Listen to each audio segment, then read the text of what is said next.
Good evening, everyone. Welcome. It is Wednesday, November 1st already, and I call to order this regular session of the City of Bloomington Common Council. Madam Clerk, if you would, please call the roll. Rosenbarger. Here. Sims. Here. Piedmont Smith. Here. Scambalori. Here. Rollo. Here. Sandberg. Here. We're missing. And Volin. Here. Thank you. I'm sorry, Councilmember Smith. Oh, Here. Thank you. good. Thank you. And continuing with our land and labor acknowledgement, we recognize that the City of Bloomington sits on native land.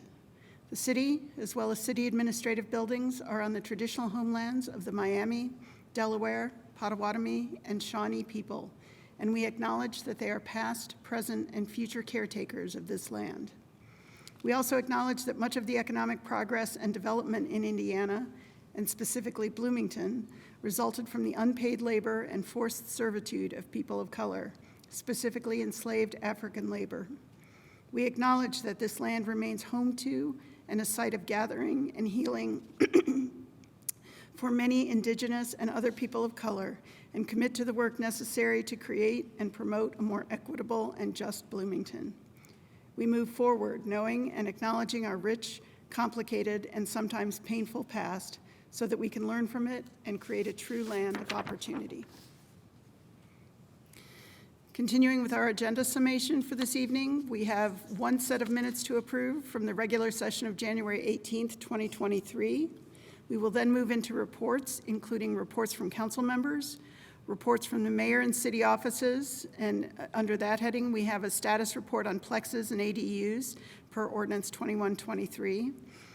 We may have reports from council committees, and then we will come to our first of two periods of public comment. We'll then take up appointments to boards and commissions. We will then move into legislation for second readings and resolutions. We have one item there, Resolution 2318, to extend the Bloomington Urban Enterprise Zone for an additional 5 years. We have no legislation for first readings this evening, and so that will take us to our second of two periods of public comment. We will then take up matters of council schedule, and we will then adjourn. So with that, let's move to minutes. Just to let members of the public know, this evening, because we have members of council participating electronically, we'll be taking a roll call vote by statute for all of the items that we take up tonight. So with that, let's move to approval of minutes. Madam President, I move the approval of the Common Council's regular session minutes of January 18th, 2023. It's been moved and seconded. All those in favor indicate by saying aye. Aye. Any opposed? Do we need to roll call? Oh, did I not just say this? It takes 7 people. It takes a village here. Madam Clerk, please, if you would call the roll. I'm sorry. Councilmember Rosenbarger. Yes. Sims. Yes. Piedmont Smith. Yes. That was for Piedmont Smith. I vote yes as well. Thank you. Scambalori. Yes. Rollo. Yes. Sandberg. Yes. And Volin. Yes. Thank you, everyone. We are off to a grand start. So let's continue with reports from council members. I'm going to go to Zoom first. So let's start with Councilmember Piedmont Smith. No report, thank you. Thank you. Councilmember Smith. No report, thank you. Councilmember Sims. Thank you, President Scambalori. I do have a brief report that I'd like to share. In today's Beacon, there was a follow-up article on the disparate incarceration rate here in Monroe County. And I would just like to highlight or put a new light on that situation. For over 20 years, the Monroe County NAACP, and particularly our Legal Redress Committee, has worked on this issue of disparate numbers of Blacks being incarcerated in the Monroe County Jail.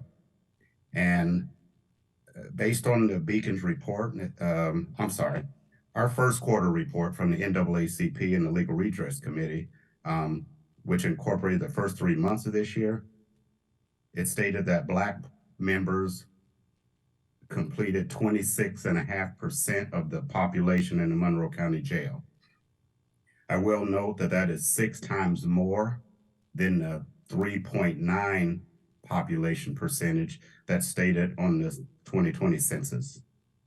Now, from the first of the year until mid-January, and this report is from the Monroe County Sheriff's Jail Administration, the Black population is currently at 26.67, which is actually really pretty close. It has been a little bit lower than what we've seen over the years. I do recall seeing numbers years ago that was as high as 37%. So that's where we are today. Additionally, the length and the duration of incarceration for Black inmates, or those that were Black arrested, were 17 days, and their white counterparts were for 13 days. I'd also note that our Legal Redress Committee has been guided by the able hands of retired attorney Guy Loftman and our Legal Redress Committee, which incorporates many other attorneys and legal minds in this community. And we have worked diligently, and we're thankfully have worked with the prosecutor's office in trying to analyze and look at these numbers.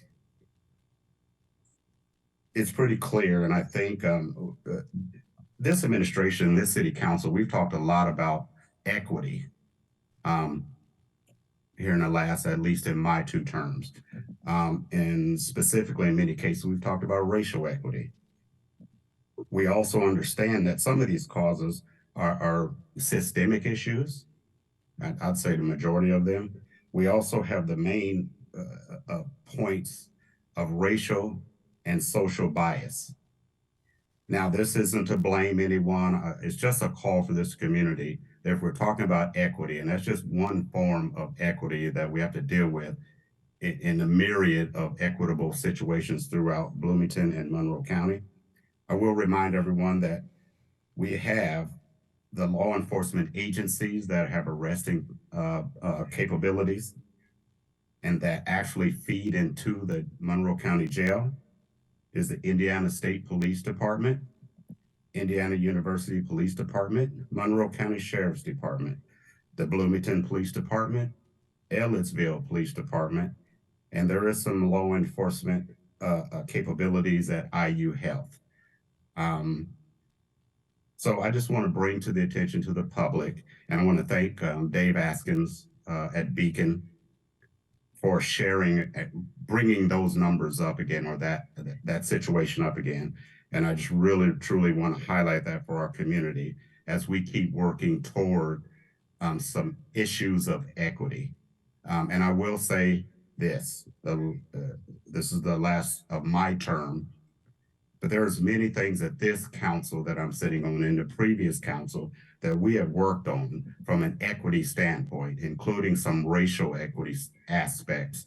And I am pretty proud to have shared some of that work with many of my colleagues that have equity in their hearts. So just wanted to share that, and thank you, Madam President. Thank you, Councilmember Sims. Let's come here to Chambers. Councilmember Rosenberger. No report. Thank you. Thank you, Councilmember Sandberg. No report, thanks. Councilmember Volin. Yes, thank you. I just want to report briefly on why this meeting was delayed, because I represent apparently the person that would have made quorum that would allow us to have the meeting. I have recently become the proud owner, or maybe the sheepishly proud owner, of my own electric scooter, because it's an affordable way to get around, especially campus. Unfortunately, today I discovered the limits of such scooters. Perhaps it has something to do with the temperature, but I did use the scooter to ride all over town from Landmark Avenue to Automall Road and back. And on the way from the IMU to City Hall, this scooter ran out of energy sooner than I expected. I scrambled to find the nearest form of transport that I could get me here on time. It was a Lime scooter, which I haven't used in a while, but I had the app. But unfortunately, the city, we, in our infinite wisdom, have limited the speed of the scooters to 10 miles an hour, which is too anemic to go up 7th Street uphill. So I arrived here around 6:45, and I would have been in the building sooner, but I was not allowed to park the scooter anywhere outside City Hall, and the only reason that the meeting started as early as it did is because Mr. Lucas kindly took the scooter and ended the ride for me, which took him the better part of 10 more minutes. So had I had to end the ride, otherwise I would either have been on the clock paying for the scooter until this meeting ended, or we would have started the meeting at 5 to 7 if we had started it at all. So first I want to apologize. It's my responsibility for being here on time, but these are circumstances I didn't expect. I certainly am a wiser user of scooters, and despite having a full charge, trying to drive it around town had its limits. So again, I'm sorry for the delay. I hope we can get through the rest of this meeting in short order. But I guess it's food for thought with respect to this latest addition to local transport options. Thank you. Thank you. Councilmember Rallo. Thanks. Thank you. And I'll just finish up by extending an invitation to my November constituent meeting that's coming up this Saturday, first Saturday of the month, November 4th at 1:30 p.m. via Zoom. The link to join the meeting is at sueforcitycouncil.com. All you need to do is go there and click on the big button that says join, and that'll get you into the meeting. Many of the issues we discussed focus on District 2, but certainly anyone from the city is welcome to attend. So thank you.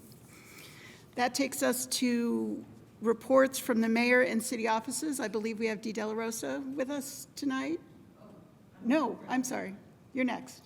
So Ms. Scanlon, welcome. Thank you. Good evening, Jackie Scanlon, Development Services Manager for the Planning and Transportation Department. I am here for your 6-month report on Ordinance 2123. The memo was in the council, but I'll briefly go over it. As a reminder to everyone, council approved a change to the UDO related to duplexes and triplexes in May of 21, which was signed into law in July of that year. The ordinance contained the language, the Planning and Transportation Department will track requests and approvals for the uses amended in this ordinance and report those findings to the Plan Commission, Administration, and Common Council every 6 months from the effective date. As a reminder about what changes were made, the ordinance made duplexes conditional in R1, R2, and R3, and triplexes conditional in R4. It also required that the conditional use approvals related to the R1, R2, and R3 zoning districts need to include a neighborhood meeting and be seen by the Board of Zoning Appeals as opposed to the hearing officer. And the council also placed a 150-foot buffer around newly approved duplex dwellings, around which new approvals cannot be sought for 2 years. And the council also placed a cap of 15 per year on the use in those districts. So we have reported 3 times, so you can see those numbers, the number of inquiries and the number of approvals that were done for both duplexes and triplexes in the table. Since we were here in May of 23, the department has had roughly 14 additional inquiries about possible duplex uses. Those engagements range from basic questions about whether or not one is allowed in certain properties to process questions to proceeding with filing. Dwelling duplex was approved via the conditional use process in August of 2023 to expand an existing dwelling and, an existing dwelling duplex, and we currently have 2 conditional use requests filed and on future Board of Zoning Appeals agendas. I believe last time we were also asked to discuss accessory dwelling units, so we included that this time as well. Not part of Ordinance 2123, but just a request. Since accessory dwelling units were added as an option a number of years ago now, 35 have been approved by the department. And as you know, we had an ADU website go up earlier this year, and we've been receiving some positive and some constructive feedback on that. And we have recently heard that one of the designs on the website was sold, and so we are looking forward to seeing the application for that soon. I can answer any questions. Thanks. Are there questions? Councilmember Volin? Just to be clear, there was 0, 1, 2, and 1 duplexes built since the ordinance was approved? Built, but approved. So They there have been haven't- 4 approvals Correct. total since the ordinance, and one of them in the past 6 months. Correct. Very good, thank you. You're welcome. Councilmember Rallo. If there are violations, if there are people that are plexing or they're putting in ADUs without approval, you would probably only know through reporting through, neighbors or that so forth. Is that correct? Or do you have other ways in which you might? If they had to do anything to the properties that required a building permit and they sought a building permit, then we would see it that way as well and catch it beforehand. But yes, if something was done illegally, then we would only know if someone So it would be told us just about it. complaint driven? Yep. What's the penalty for that? For what specific? For violation? Oh, sorry, what specific violation? Violation of plexing or ADU? Well, so those are both Approval. uses listed in the use table, Table 3-1 of the UDO. So if you were doing an illegal land use, it's $2,500 a day per violation until the violation is remedied, Is it remedied? stopping of the use. Stopping the use Mm-hmm. until it's approved? And it could be approved retroactively? Is that likely? No, it wouldn't be approved retroactively. So for example, and I'm not sure exactly what you're asking, so I'll just give an example and you'll tell me if this helps. If someone illegally turned a single-family dwelling into a duplex, we found out about it, sent a notice of violation. They confirmed that they had done that. They went through the conditional use process to go to the Board of Zoning Appeals. They can meet the 150 and meet all the other requirements and get the approval. It's complicated because one of the criteria for approval is that you don't have any notice of violations on file within a couple of years period before your request. So it would be up to the Board of Zoning Appeals, depending on what the situation is, if they felt they were going to grant a variance from that part of the requirement. But my thought would be in this kind of like academic question that they would probably have to take it out, because I'm not sure how they could get that approval with the notice of violation unless the Board of Zoning Appeals gave them a variance from that particular requirement. So in other words, if they're in violation, they couldn't just come and be approved? Well, certainly not with fines being waived, right? If they put it in illegally, right. So that's different than ones that are lawful nonconforming. So we have had one, like the one that was approved within the last 6 months, has been in existence for decades. They wanted to add a bedroom. They wanted to add physical space to the building.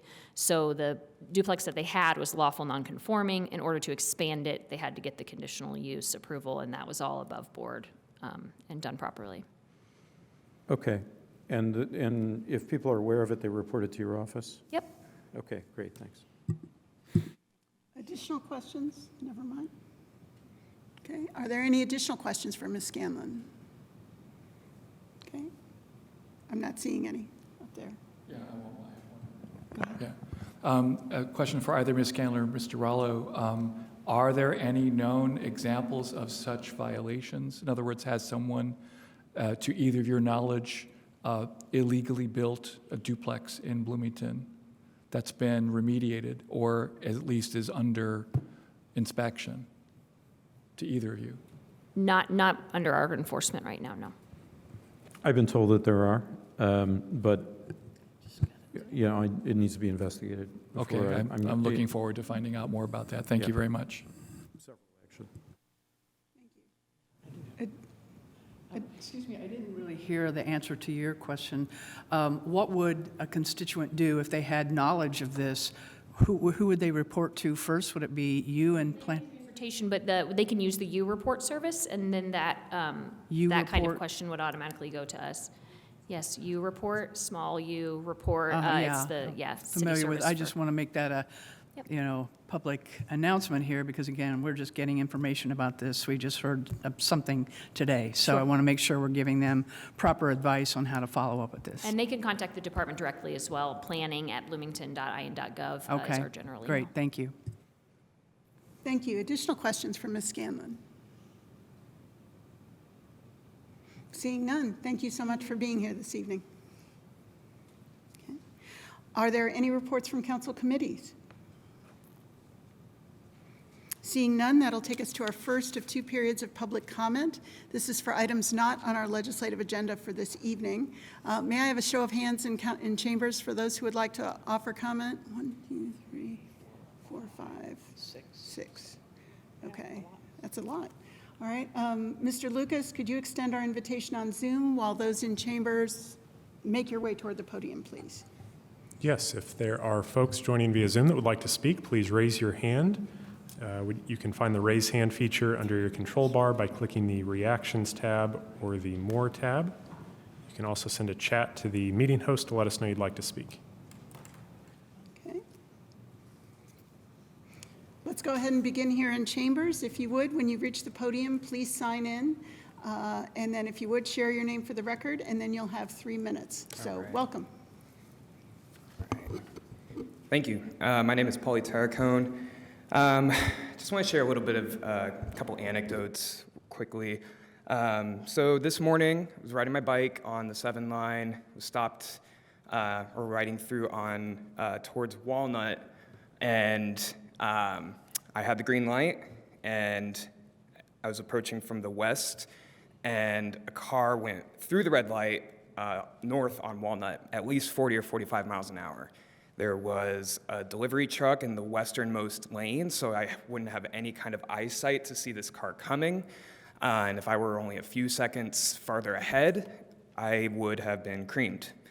And it would not have been my fault, but I would have bore the full brunt of that collision. I was wearing this specific jacket, which it's cute, right? But it's eye-catching. That's really the point of why I picked it specifically. But it would have done nothing to prevent that accident. And if the roles were reversed, if it was my fault, I still would have bore the full responsibility or the full consequences of that collision. So the point of that just being, there is a significantly asymmetric power that comes between operators of motor vehicles and other street users that I think is worth repeating many times in the public sphere. And just yesterday, on Halloween, notoriously the most dangerous day of the year for pedestrians, an O'Neill professor was struck by a car on campus while walking. Within 20 minutes, 2 other pedestrians were struck on campus while walking. The professor is alive, but unable to teach for the rest of the semester. And the immediate public opinion regarding this was very much immediately blaming pedestrians, despite lack of any kind of detailed knowledge about the situation. And if I were hit this morning, I can only imagine how quickly I would have been the one to be blamed without any kind of knowledge about the details of how that happened. And like other matters, thoughts and prayers don't cut it in this kind of safety realm. I recognize public opinion cannot and should not be legislated, but I also recognize that governing street safety based on public opinion is in many ways just as inappropriate. I also want to recognize that some members of council have treated local traffic violence as the emergency that it is. This crisis began before any of us were alive. We've internalized it in our everyday lives, and it will continue as long as we decide not to treat it as an emergency. Some specific recommendations I would put forth: cameras, and especially in downtown, to enforce vehicular stoplight compliance, clear collaboration with the university on street safety, and more intensive intervention on College and Walnut, which is notoriously the most dangerous corridor in this city and also the economic engine of our city. So thank you for your time. Thank you for your comments. Next, here in chambers. If you would, please sign in and then share your name for the record, and then you'll have 3 minutes, and you can all, as you offer your comments in general, there are timers up on the screen. Hello, my name is Colin Nielsen. I just wanted to quickly say about the duplexes and ADUs that were being talked about. I just hope that the city council will continue to make those types of development as easy, less, I guess, to leave less red tape that's barring from those developments happening, and also to allow zoning that also lets those developments happen, so that as the population of Bloomington and Monroe County continues to grow, as it's projected that that more land won't be used to build only single-family homes, and that less development will lead to the destruction of natural land. So yeah. On another note, I wanted to talk about the 7th Street stop sign situation at the last meeting, but of course, the council decided not to discuss it further, but I just wanted to quickly throw in my 2 cents on it about how maybe stop signs wouldn't be the solution, but perhaps something like speed bumps for cars would be a better, maybe not speed bumps, but gradual speed humps that are commonly used in like the greenways might be a good solution to the problem of pedestrian safety, because cars will be enticed to slow down more, and also lead to less collisions, hopefully, because of cars slowing down as well. So, yeah. Also, I thought I was really glad when the city council decided to vote to keep the Kirkwood closure another year earlier this year. But I was a bit disappointed that it was ended a month early. Today marks a day when it would have ended if the last year's plan would have continued, and I hope it doesn't mean that there's going to be a phase out kind of the plan. I hope that it will continue to be a part of the community and maybe even become permanent as well. And yeah, I thought the decision was a little weird because it was because the temperatures, if it was a temperature thing, then the average temperatures of March are about the same as November, and I think it started in early March, but yeah, and so I hope that, yeah, it'll come back for future years. And finally, some council members I talked with after the last meeting talked about how there talks about 10th Street being closed to car traffic and being open only to bikes and buses. And I think that'd be a fantastic idea, because I do think there are a lot of problems with that street. And although it could, if it's done poorly, then it could lead to traffic issues. But I think that if there are better, if there are more bus routes or bike lanes that encourage people to use alternative modes of transportation, then it could mitigate traffic problems. Thank you. And Mr. Lucas, just to help me keep track, do we have folks on Zoom waiting as well? No, not that I see. Okay, thank you. Let's come back to Chambers. If you would, please sign in, share your name for the record, and then you'll have 3 minutes. Hello, yes. My name is Joseph Davis, and I'm here to make a public announcement, an invitation to members of the public to come to my property tomorrow between the hours of 3 and 4 p.m. There will be a forum in which the heads of Planning and Transportation, Scott Robinson, the head of HAN, John Zodi, the head of City Legal, Beth Kate, and also the head of the Monroe County Building Department, Bobby LaRue, will all be on site to address ordinances from Title VI and Title 20 as they relate to the items that I have on my property.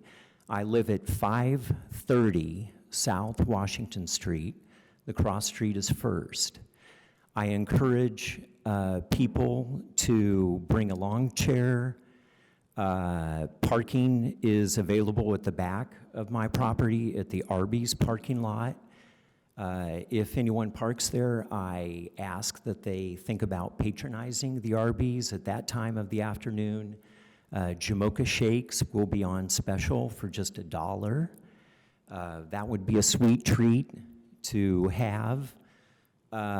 This is going to be an informational session that is relevant to any DIY builder in the city of Bloomington and any of those who are also looking to make improvements to their property, be it through their own efforts or through the hiring of a contractor.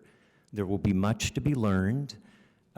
If you don't have a folding chair to bring, I will have mini 5-gallon buckets available for people to sit on. So please come, one and all, to this informative session. I'm sure that you will be glad that you did. Once again, My address is 530 South Washington Street. Cross Street is first, and the time of the information session is from 3 to 4 in the afternoon. Thank you very much. Thank you, Mr. Davis. And who do we have next? Welcome. Hi, I'm Matt Winter. I just wanted to discuss some of the issues that go on with the parking zones. So I'm in an apartment building that's within Zone 6, but because it's an apartment with its own parking lot, I can't apply for Zone 6 parking. This hasn't been an issue in previous years, but as of next year, my apartment complex decided they're going to tack on an extra $55 per month fee for just parking alone. So it would be nice if I could apply to get city parking in that zone that I already reside in. I know Zone 6 doesn't fill up. I know it's that zone right next to the stadium, and I understand that you don't want it to fill up with a bunch of the football attendees coming in, but since I already live in that zone, I already have to pass through the area, so it wouldn't be a huge thing. I met with the parking commission last week, and they essentially told me they're aware of the issue, but to not expect anything to get done anytime soon. So I would just kind of want to know what is the big holdup, and if there's something that could be put, some type of bypass where people who live in a zone, even though they might be in an apartment complex with a parking lot, if they could still apply for the city parking.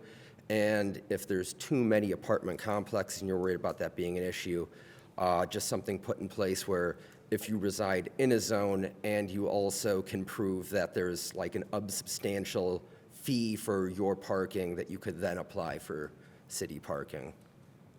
That's really all I have to say.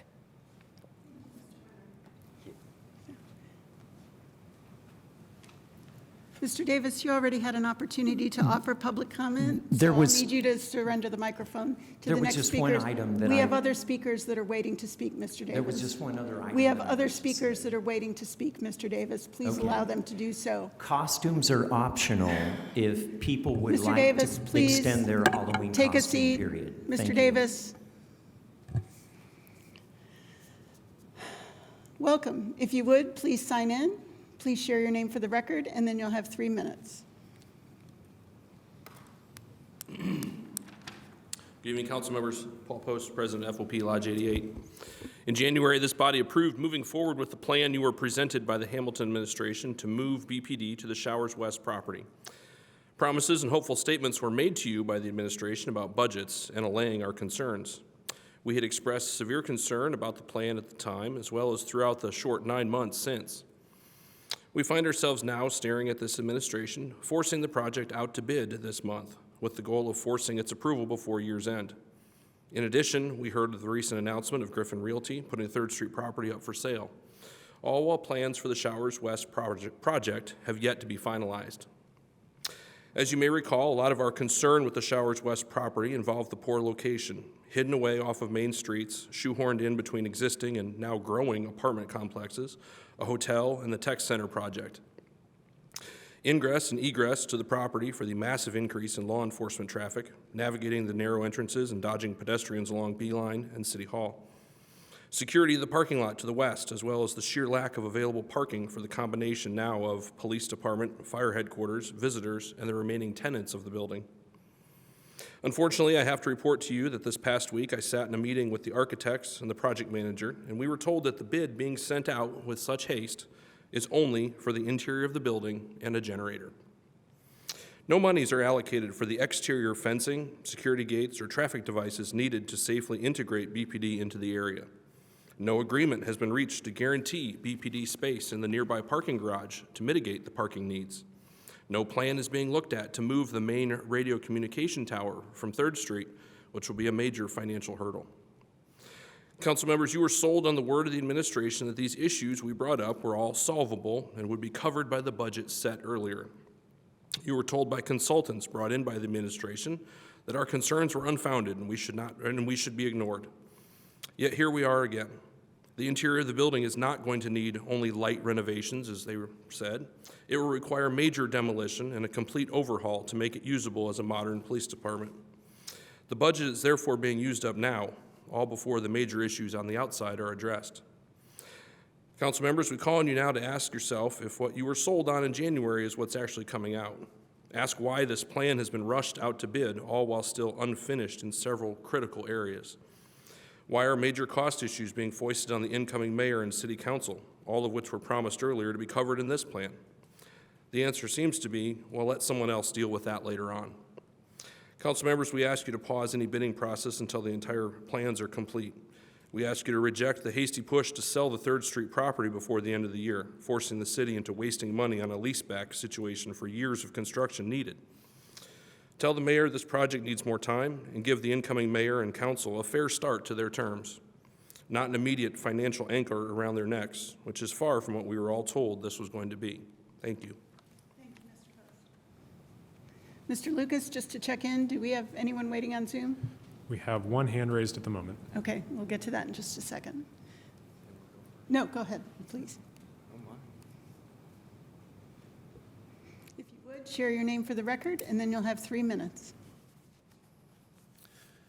Good evening, council members. Jeff Rogers, Vice President, FOP Lodge 88. I want to continue where Paul left off and provide some additional details. The Showers West project will be going up for bid on November 6th. The bidding process will end on December 11th, and the bids will be opened at that time. A meeting will then take place on December 18th to determine which bid will be chosen. An approximately $15 million project will go through extensive due diligence in the matter of just 1 week. The mayor will then want to sign the agreement during his last 2 weeks in office. This council was promised this project will be done properly with due diligence and be done correctly so that members of the current and future police department, as well as the citizens of Bloomington, would be able to count on this structure for the next 30 to 40 years. The planning for this project is not complete. Parking for the police, fire, and visitors has not been determined. The architecture firm, Studio Axis, has never worked on a police department before, so they did the smart thing and subcontracted to another architect who has worked on over 50 police departments in his career. He is recommending fencing around the entire surface parking lot and having remote entrances on the north and south ends of the lot because this is the standard for police departments. That idea was immediately dismissed by the mayor's office, and the request for any type of fencing between the parking lot and the B line has also been put on the back burner.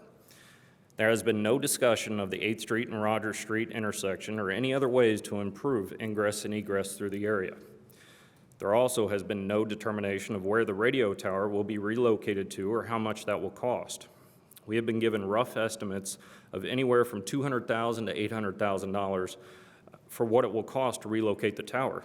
No one knows for sure because the feasibility studies have not yet occurred.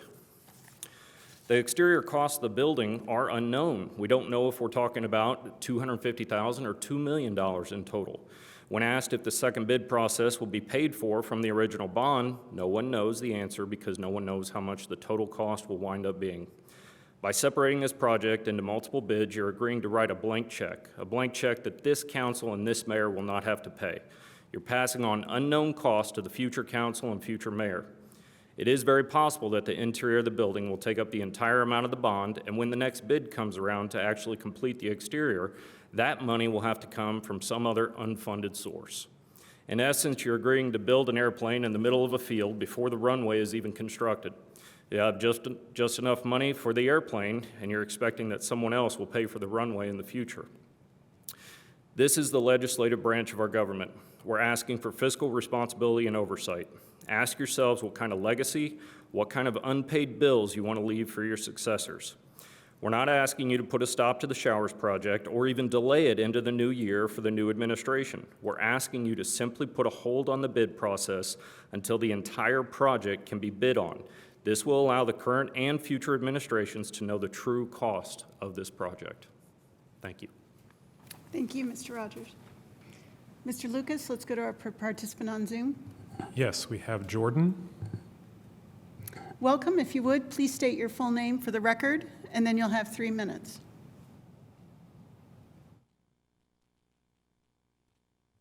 And Jordan, you should be able to unmute yourself now.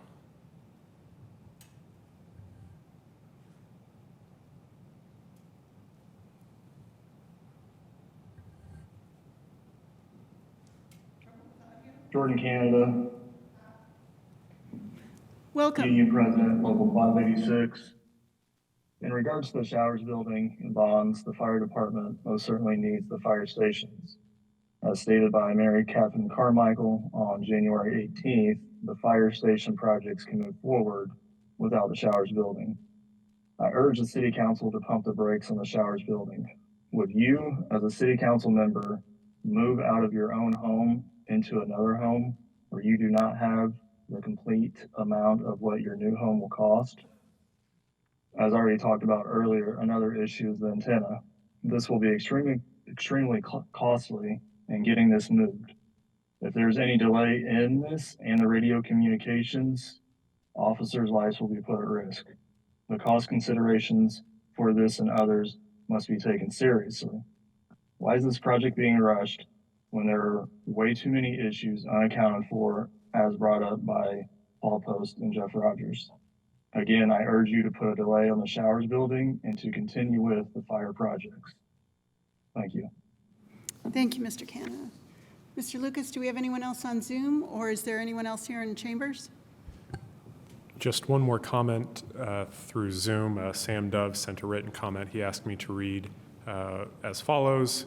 Sam says he has an announcement for the public. No curbside vacuum leaf pickup this year. Composter leaves instead. Pre-order at gogreendistrictorders.com by November 3rd. Final cost for each compost bin will be $64.95. Pickup in early November at 320 West 8th Street. For questions, call sanitation at 812-349-3443, Monday through Thursday, 7 a.m. through 4 p.m. For more info on other leaf management alternatives, visit bloomington.in.gov/departments/public-works/street/leaf-collection. And I believe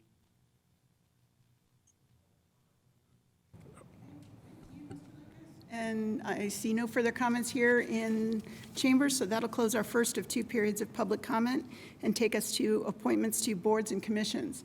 I do want to note at this point that on October 18th, Council adopted a motion to notify Shefali Prabhakar of its intent to consider her removal from the Commission on the Status of Women due to non-attendance. She has since let us know that she will be stepping away from that and submitted a resignation. So this avoids the need for us to further consider that motion. So I would just close that loop by sharing that. Are there any other appointments to boards and commissions? Okay. Seeing none, let's move to legislation for second readings and resolutions. I move that Resolution 2318 be introduced and read by the clerk by title and synopsis only. It's been moved and seconded. Will the clerk please call the roll on the motion to introduce?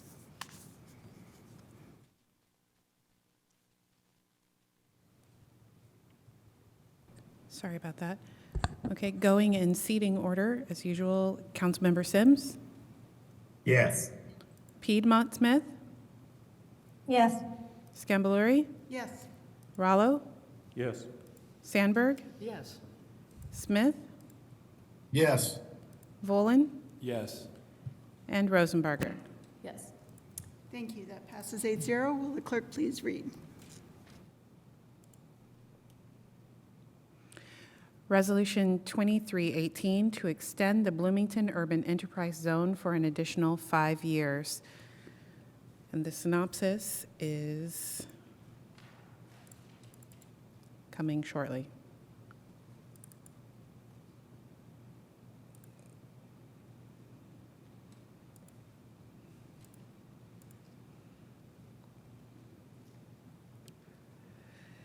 Indiana Code, Section 528-15-10 permits the Common Council to authorize the extension of Bloomington's Enterprise Zone for an additional 5-year period. The extension would begin on January 1st, 2024, creating a new expiration date of December 31st, 2028. I move that Resolution 2318 be adopted. Second. Thank you. And we have Dee Dela Rosa this evening to help us think through this. So. Hello. Thank you, distinguished members of council. My name is Dee Dela Rosa, the Executive Director of the Bloomington Urban Enterprise Association. I'm honored to present Resolution 2318 2318 to extend the Bloomington Urban Enterprise Zone for an additional 5 years from 2024 through the end of 2028. This recommendation is grounded in the substantial community investments made by the Bloomington Urban Enterprise Association, or BUEA, which have had profound impact on our city's residents and small businesses. The investment deduction that funds the zone encourages qualifying investments to Bloomington's economy, as well as will be detailed in the following. The fiscal impact of renewing the zone is primarily from the money received from the BUEA and staff time dedicated to serving them.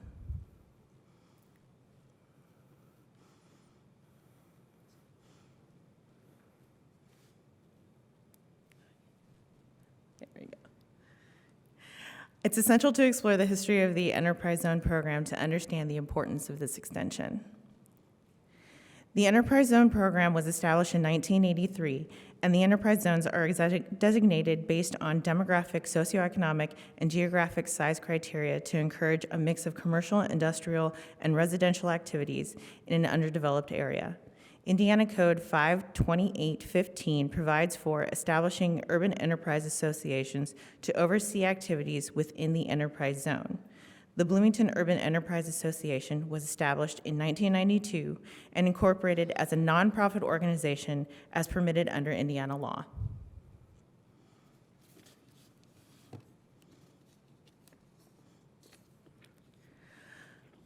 Under Indiana Code 52815, the BUA's responsibilities include coordinate zone development activities, serve as a catalyst for zone development, promote the zone to outside groups and individuals, establish formal lines of communication with residents and businesses in the zone, act as a liaison between residents, businesses, the city, and the Indiana Economic Development Corporation for any development activity that may affect the zone. Additionally, the BUEA may initiate and coordinate any community development activities that aid in the employment of zone residents, improve the physical environment, or encourage the turnover or retention of capital in the zone. In 2018, the General Assembly shifted specific economic responsibilities for the enterprise zones from the IEDC, or Indiana Economic Development Corporation, further referred to, to localities. The Association of Indiana Enterprise Zones, or AIEZ, was created to support enterprise zones around the state. The role of the BUEA. Upon authorizing the Urban Enterprise Zone program, the state envisioned a broad representation within the Urban Enterprise Association, aiming to encompass the economically diverse cross-section of our community. In line with this objective, specific requirements have been established for an enterprise zone association to ensure the effective representation of essential community interests.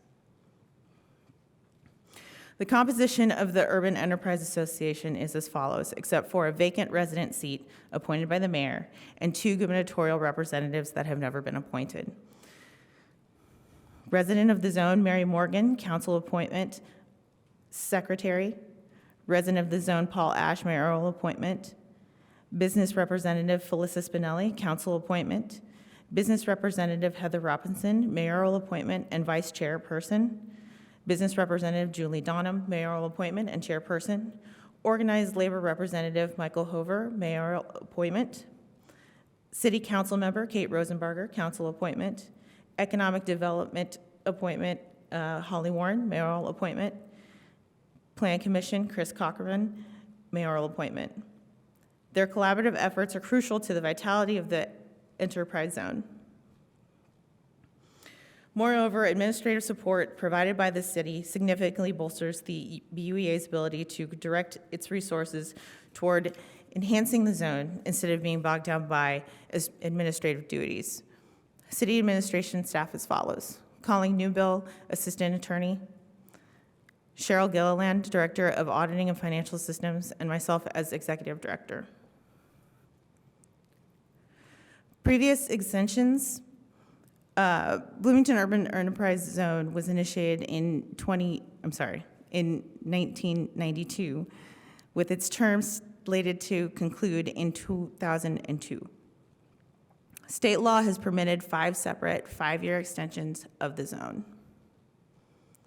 The mechanics for these 5-year extensions were slightly different. The first 2 extensions extending the expiration of the zone from February 2002 to January of 2007, and from January 31st of 2007 to January 31st of 2012, were supported by the council and had to be approved by the State Enterprise Zone Board that was part of the IEDC.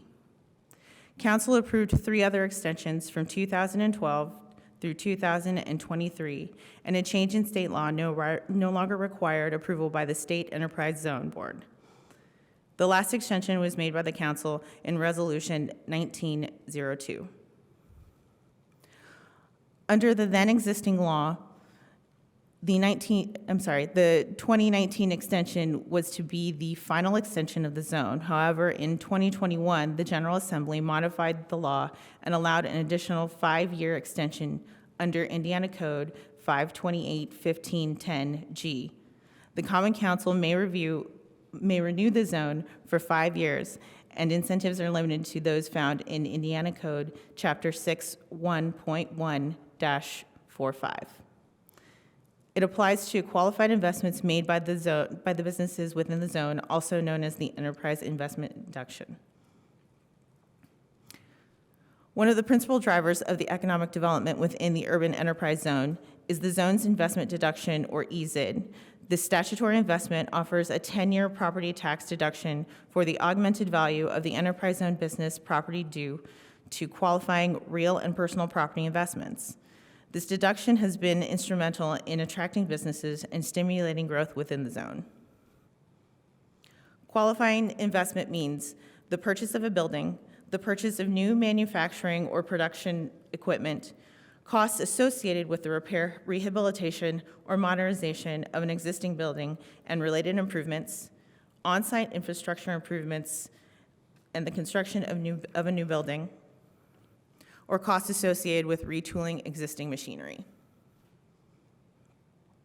Businesses in the zone must claim the incentive available to them by June 1st of each year by submitting an EZBR to register their investment with the BUEA, report the investment with the Monroe County Auditor's Office, and pay the annual participation fee of 20% of the total tax savings a business receives from the incentive. Under Indiana Code 528-15-4, incentives are not available to certain licensees, specifically any business with any type of wholesale alcohol or wholesale tobacco sales, or receives at least 60% of annual revenue from retail food sales.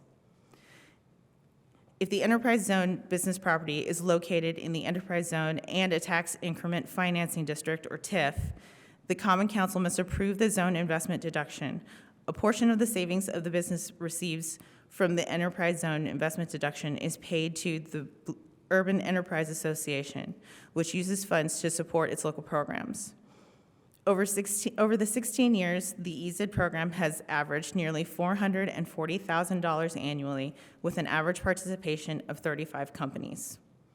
Additionally, zone residents who work in the zone can receive a state income tax deduction of up to $7,500 annually. Extending the zone will result in some fiscal impact on the city.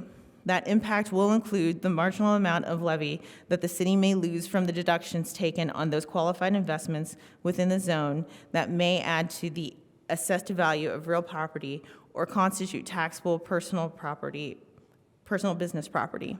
However, this is offset by the percentage of fees that go to the BUEA and are reinvested in the community. Additionally, the BUEA compensates the city $45,000 annually for staffing services. This compensation includes the provision of an executive director who serves as the assistant director of small business development, along with legal and controller fees. These services are integral to the seamless operation of the BUEA. The BUEA has initiated and executed numerous community programs, each designed to realize its mission: to provide the means to improve the economic, physical, and social environment for the zone residents and businesses. These programs include entrepreneurial support and technical assistance Since 2007, the BUA has collaborated with the Indiana Small Business Development Center to support 115 entrepreneurs. The center has provided over 1,100 hours of counseling covering market research, business plan development, QuickBooks training, loan preparation, and more. The BUA annually pledges $45,000 to these efforts. DEI Anti-Racism Training Business Scholarship. These scholarships of up to $1,000 are available for zone businesses aiming to self-assess and enhance their practices regarding anti-racism or diversity, equity, and inclusion. The BUA allocates $15,000 annually to support these efforts. The Historic Facade Grants. Since 2004, the BUA has awarded 32 historic facade preservation grants, upwards of $375,000. These grants have been pivotal in preserving and revitalizing our downtown area. Zone Arts Grants. The BUA allocates $40,000 for Zone Arts Grants, which the Bloomington Arts Commission administers. These grants aim to enhance the activities within the BUEZ, promoting involvement in arts and cultural activities, improving the availability of the arts. Economic Enhancement Scholarship Program. This has facilitated and continuing education of zone businesses and their staff. Scholarships up to $1,200 are awarded for professional development opportunities, and the BUA allocates a total of $10,000 annually. The Resident Economic Scholarship Program. Zone residents who have resided in the area for at least 12 months may apply for scholarships to attend post-secondary classes to advance their economic independence. Each year, the BUA allocates $15,000 to these grants. The scholarships can be applied to any course, college, trade school, or other special training that advances the applicant's skills as a workforce member. In 2023, 3 new grants have been introduced to enhance safety, accessibility, and aesthetics within the zone.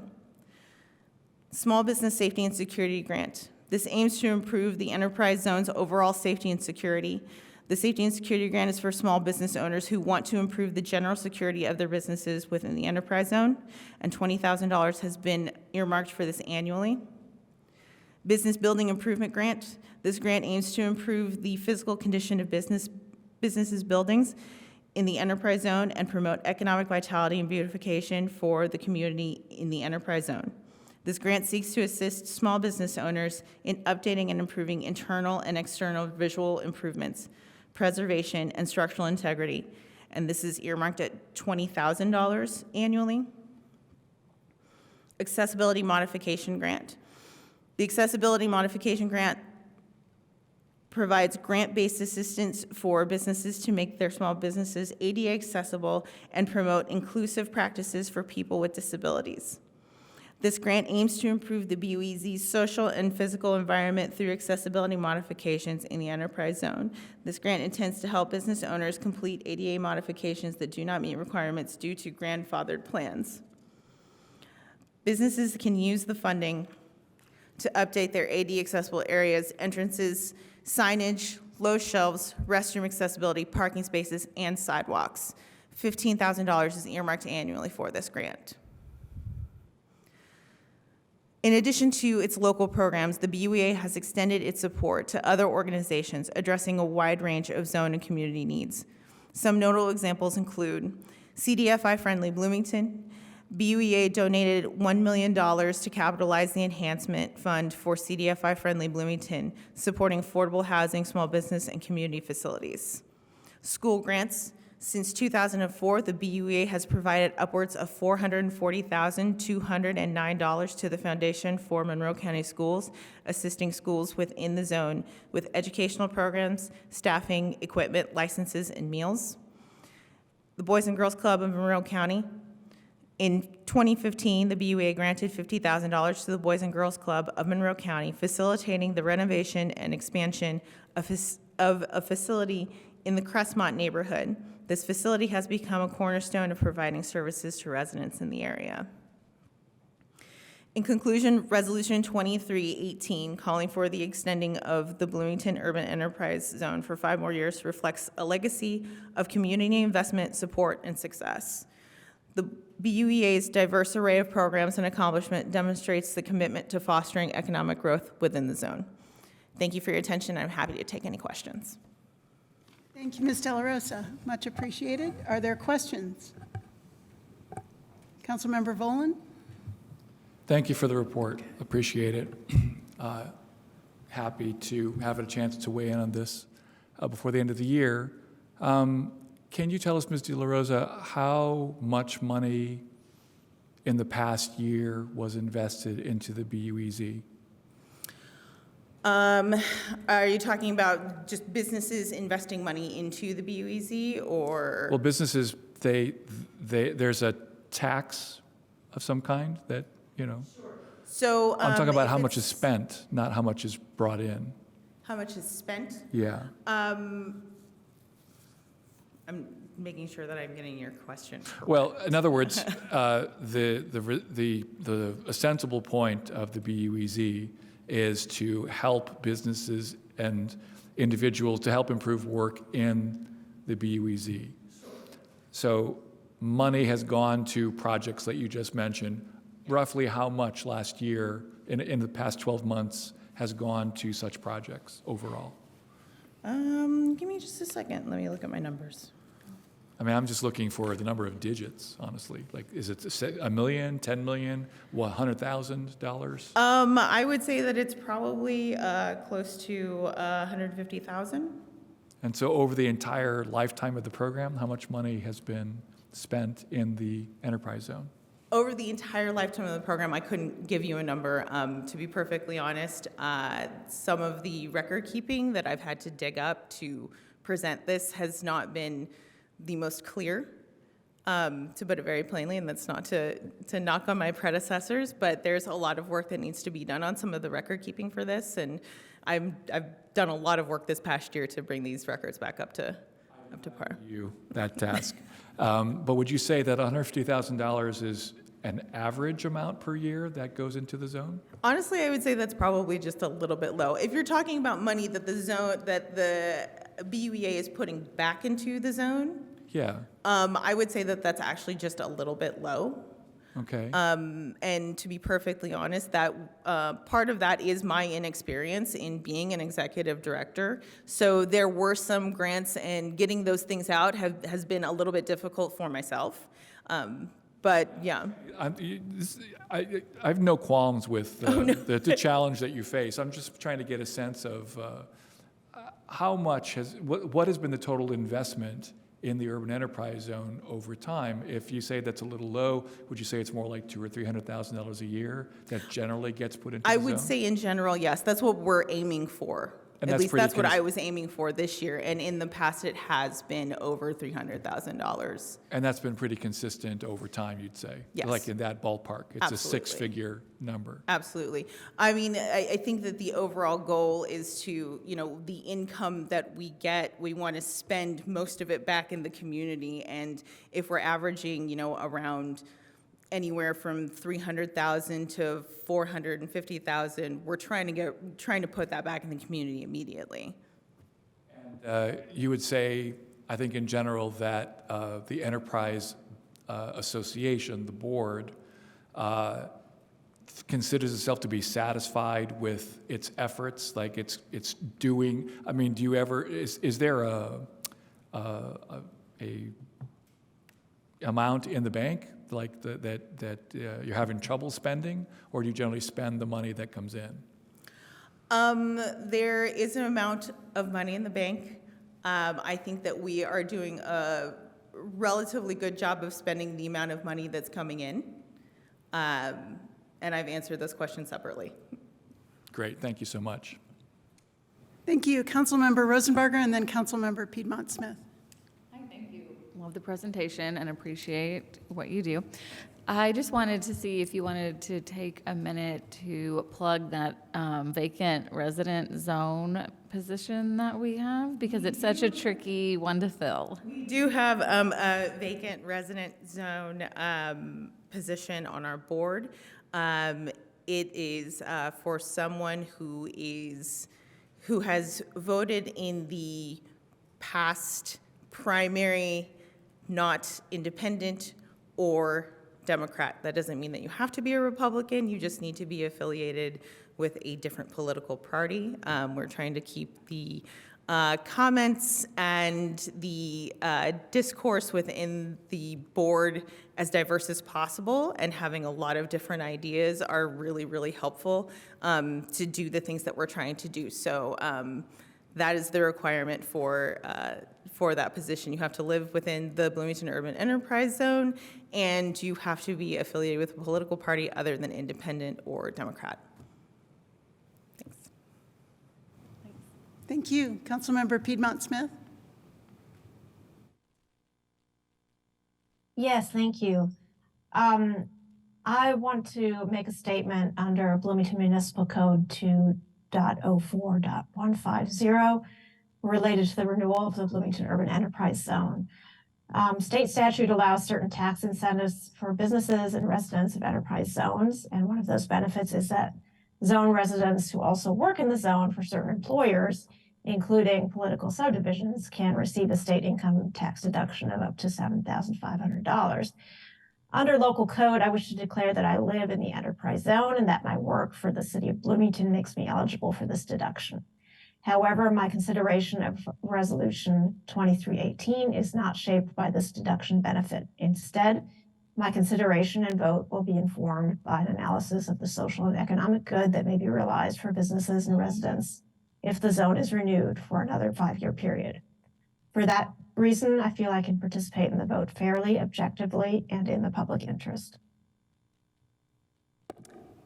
Thank you, Councilmember Piedmont Smith. Do we have additional round 1 questions? If not, round 2, Councilmember Rosenbarger? I would just like to take this time to chime in on what Councilmember Piedmont Smith said and say that I also wish to declare that I live in the zone and that my work for the city makes me eligible for the enterprise deduction, and that my consideration of this resolution is not shaped by my deduction benefit. And I feel I can participate in this vote fairly, objectively, and in the public interest. Thank you. Additional questions? Okay, seeing none, let's move to public comment on Resolution 23. Oh, I'm sorry. Sorry, Councilmember Piedmont Smith. Thank you. I wanted to ask Ms. De La Rosa to explain for a layperson exactly how the BUEA gets its funding. I understand there's a tax incentive so that there are some taxes that businesses can be exempted from, but then how do we get money here for the BUEA? Sure, no problem. I probably said a little bit fast during my presentation. So the primary source of funding for the BUEA is the EZID, which is the Enterprise Zone Incentive Deduction. So when a business basically fills out the paperwork, as long as they are not in a TIF, and if specifically with real estate property, if they're not in a TIF, the paperwork kind of goes through. It's not too hard to rubber stamp that, but they pay. They get a deduction of. I'm sorry, I believe that it's. I'm so sorry. I just got really nervous.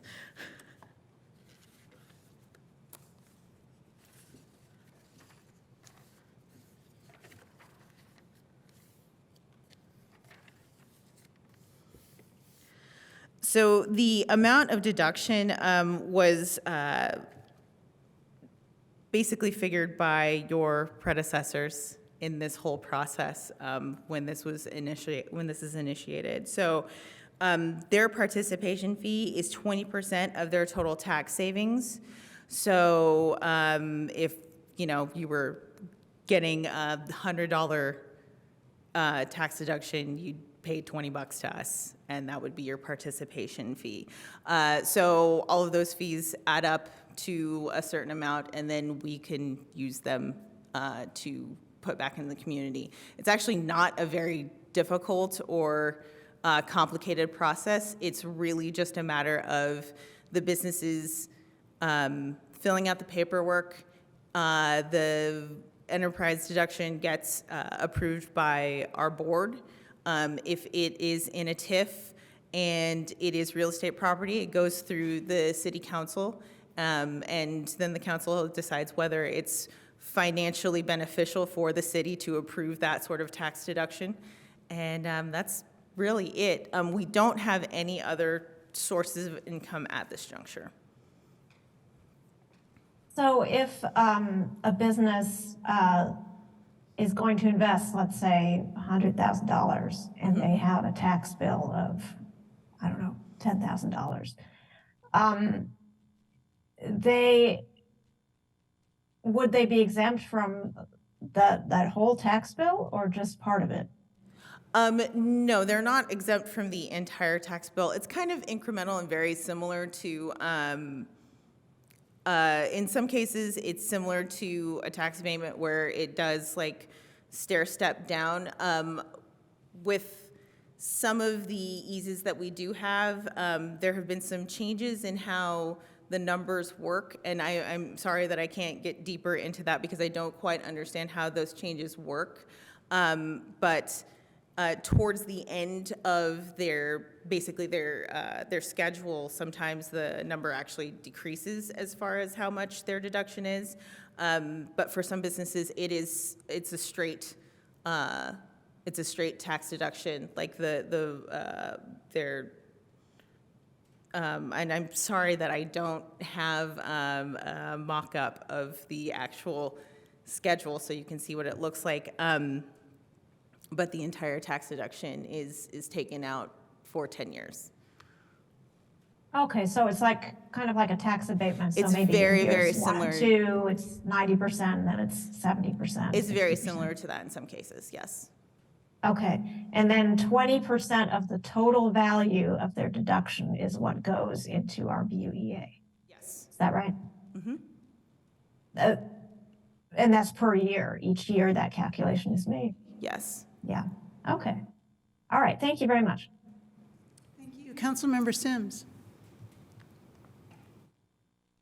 Thank you very much. And thank you for the presentation, Ms. De La Rosa.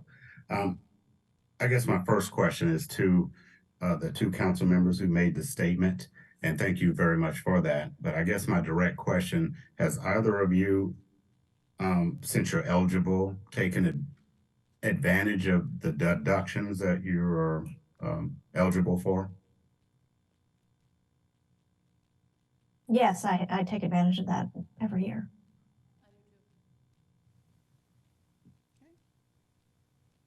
Okay. Thank you. Thank you for clarification.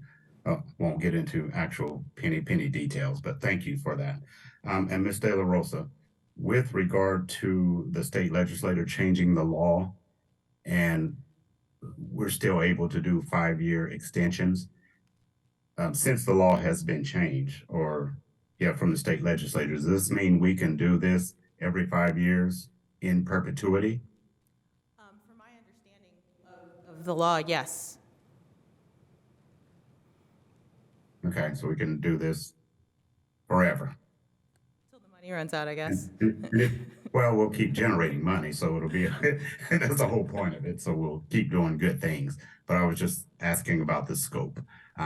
So thank you very much. Thank you. Additional questions? Seeing none, let's go to public comment on Resolution 2318.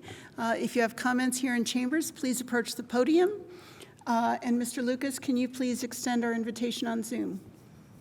Yes, happily. If there are members of the public that wish to speak to this resolution, please let us know by raising your hand in Zoom or sending a chat to the meeting host to let us know you'd like to speak. Okay.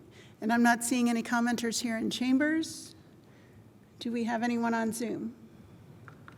It does not appear so. Okay. In which case, let's come back to council. Are there any additional questions?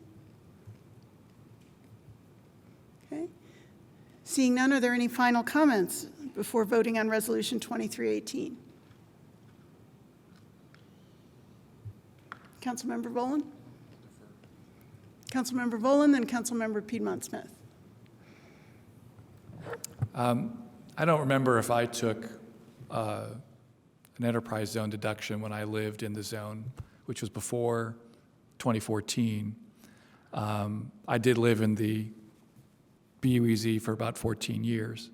I do remember receiving a modest education grant. I got a $600 scholarship because I started grad school in the fall of 2013. I was eligible for a second semester, for 2 semesters of grant under the program, but by 2014, January 2014, I had moved out of the zone, so I was not eligible for the grant anymore.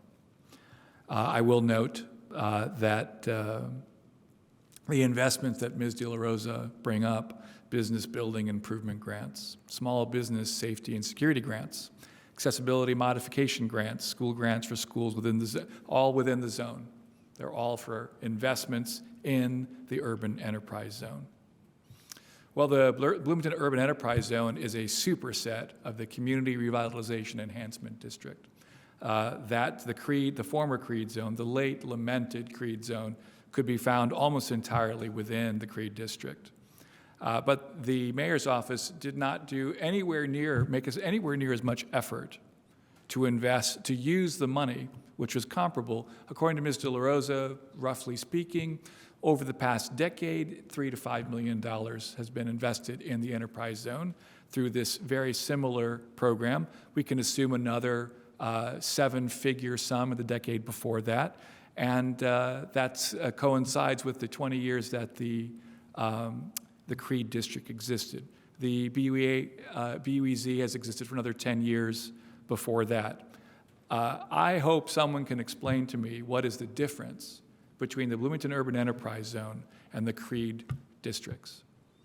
Why is there any difference? Why was it that the administration, I want to commend the work of Ms. De La Rosa and everyone before her who has been managing the investments. I know that the BUA board does good work.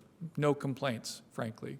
Now, there used to be a board that oversaw the Creed District. It was called the BIDAC, the Industrial Development Advisory Commission. The last time they met before this year to dissolve themselves was in 2017. Why were they asleep at the wheel? Why didn't they make more effort to invest money in the Creed where it belonged? Why did the mayor come and say, the mayor said that the one investment that his administration made with this money was to help a business, to help Envisage.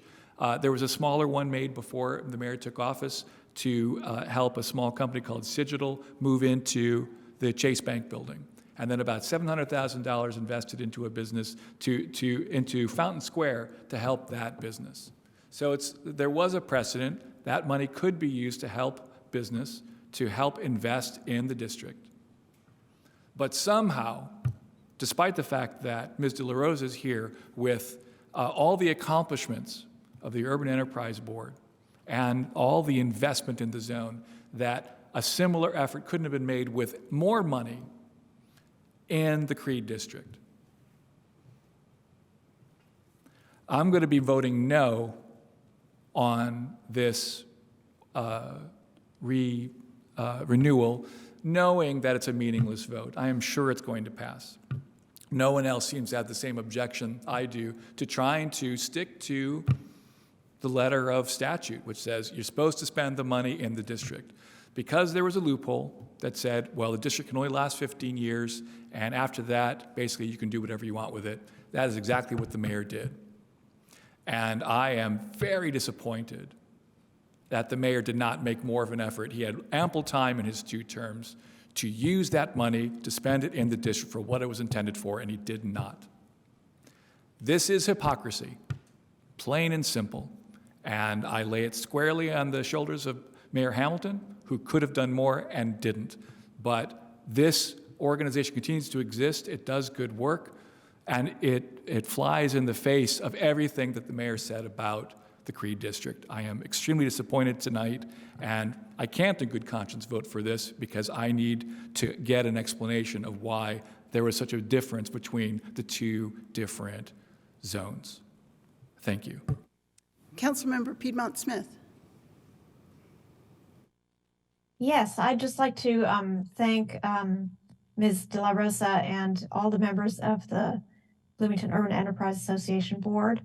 I think they're doing great work, and some of the more recent programs that they've developed are particularly reflective of the community's values, the diversity, equity, and inclusion, and anti-racism training scholarship for businesses, the security and safety grants for small businesses, the accessibility modification grants, the arts grants, and historic preservation facade grants.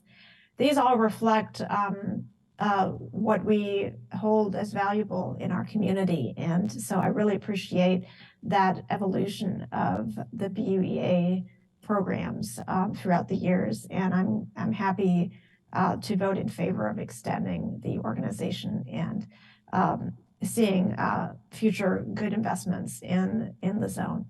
So I'll be voting in favor. Thank you. Thank you. Additional comments? Seeing none, Madam Clerk, will you please call the roll on Resolution 2318? Councilmember Piedmont Smith, Yes. Scambalori, Yes.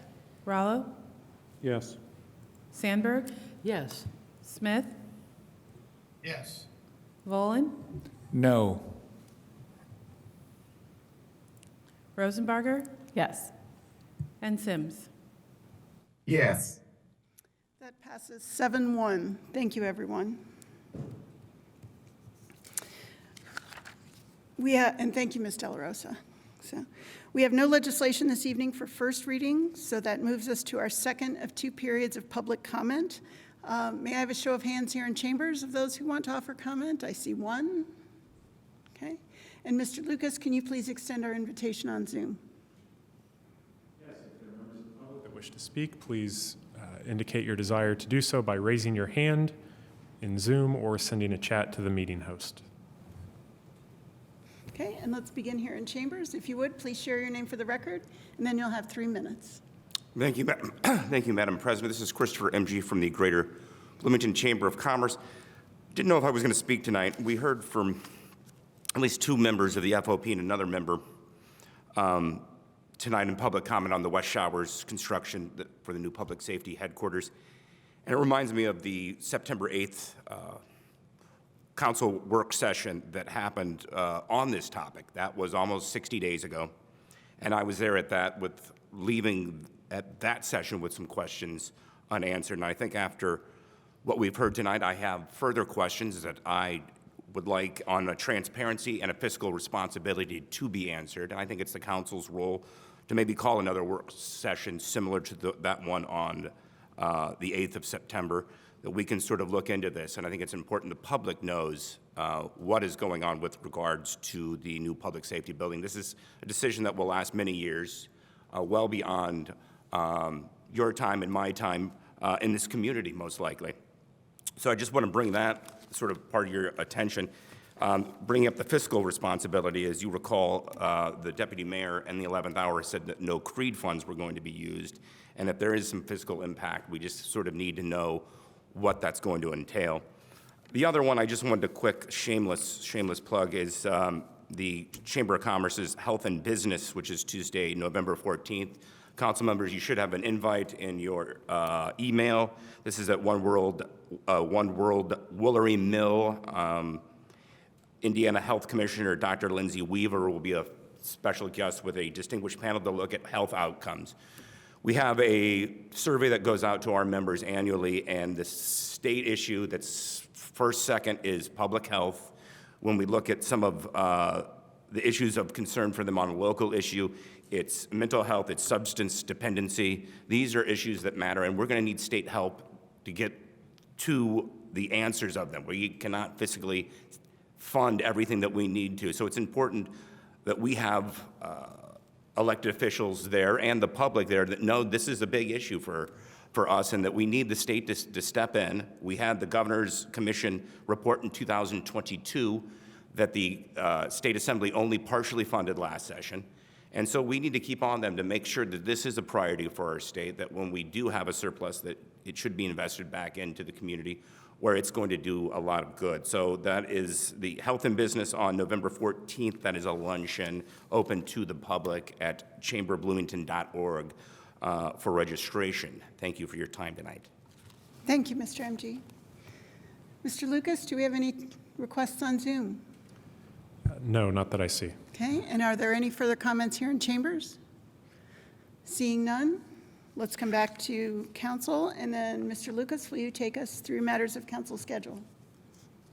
At this time, there are no items of legislative business ready for the council's consideration next Wednesday on the 8th. So I would suggest, if the council would like, a motion to cancel that meeting. There will be items of business for the council to consider on the 15th, but at this time, no business next week. So if a member would like to make a motion, that would be appreciated. Is there such a motion?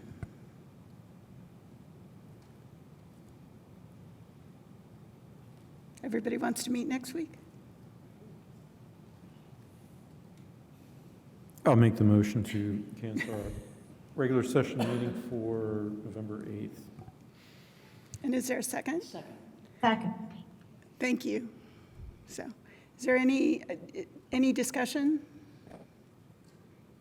Okay, Madam Clerk, will you please call the roll on the motion to cancel?